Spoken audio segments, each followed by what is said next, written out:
Marcus, talk about that one block that's kind of floating around the internet right now.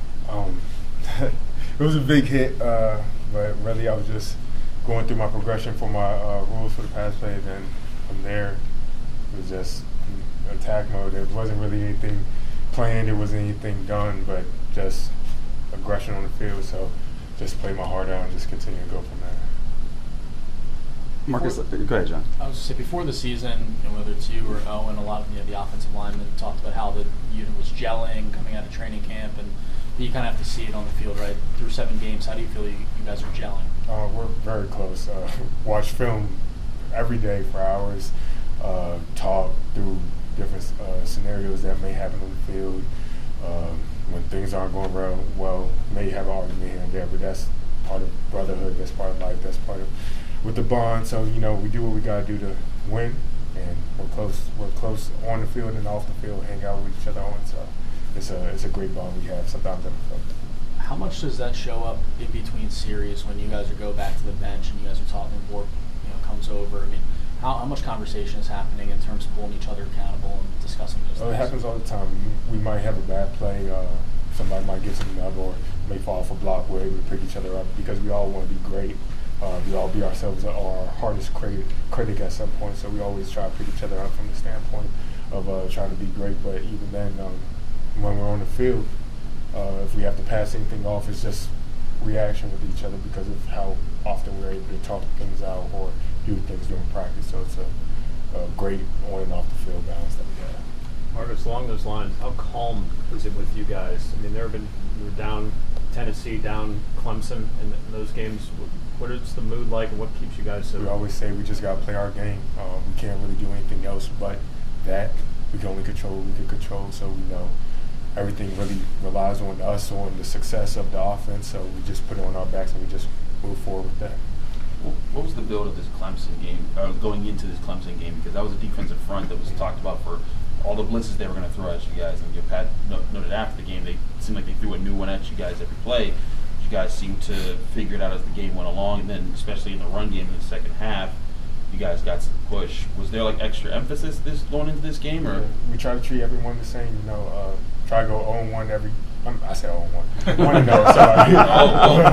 1-0 every day throughout the whole season, especially in the ACC. So we know we had our West Michigan loss, but after that we continue 1-0. We can only control what we control, do what we can during the week, so that Saturdays are fun. So that's all we want to do. You guys are now a top 20 team, actually top 17 team. How much talk in the locker room about national recognition and reception around the country for Pitt? At least offensive side, it's not really something that we're trying to focus on. We're trying to focus on the little things that could keep us there. I know from my standpoint, looking at it like it's great and all to have that recognition being in the top 20 team, but it won't matter if we can't produce on Saturday. So I'd rather focus on Tuesday, Wednesday, Thursday, Friday, Saturday, so that Sundays can continue to bring us the hype that we want. Marcus, we've been harping on with Coach for a couple of years about the running game. When's it going to get going? When's it going to go? And it looks like it's going. What do you sort of attribute the increased production in? Just the hard work that we put in every day, whether it's film study, practice. Like I said, online just wants to be great. The running backs want to be great. Kenny wants to be great. We're all trying to do the little things to push that running game and pass game and whatever so forward. So to do that, we just have to continue doing the little things right. Is there a physicality that you guys have developed that maybe just from being together and maturing a little bit that maybe you didn't have? As an O-line, we always talk about let's just play free, play angry. That's what we tell each other every time before we go on the field. So that's our motto, that's our habit. We just want to be the best, and that's what we're striving to be. Does it help when you see Rodney come in there and he runs like he's ticked off all the time? Whoever's in, whoever's out, it doesn't matter for us. We just want to be able to open the holes for them. What's the confidence level if you guys finish the game without Jordan and Izzy last week? They might not be able to go this week. What's the confidence with all the other receivers and backs back there? We're really just still trying to focus on us as a person, as an online person, just trying to focus on us and what we got to do to win the game. We can't focus on the ifs and buts about anything else, but we can focus on what we can control. One thing that Randy told us before the season even started, training game, he said one thing that you guys were doing really well heading into the year was combo blocking, timing up when you guys chip to the second level. How has that grown over the last weeks, especially with just with Owen, Carter, and like the guys just like fight, like you were talking about, like gelling together? Like I said, I think it goes back to the bond and the hard work that we put in with each other. Like I said, in practice it might not always be perfect, but watching film, knowing how things may act, knowing our opponent, we're able to figure out what the technique and the things that we need to do to be perfect in that situation. How rewarding has it been that your guys' like 4-minute drill of killing clock has become an 8, 9, 10-minute drill?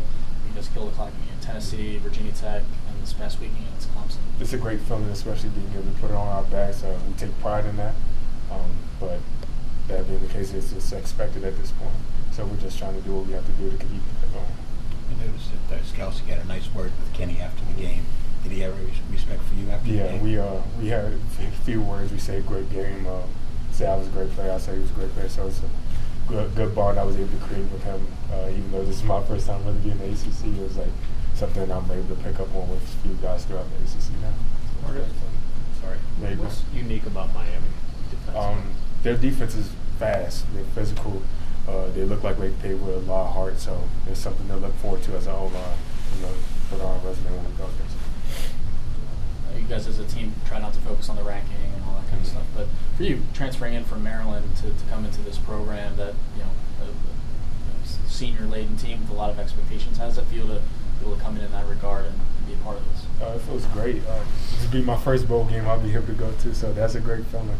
But like I said, it feels like being around these guys. I've been a part of it for years, even though I haven't. So it's just me taking on what I can right now, focusing on the present, looking what I could do best in the future, so that I'm not getting caught up in the who says what and based off of rankings and everything, so I can just keep that going.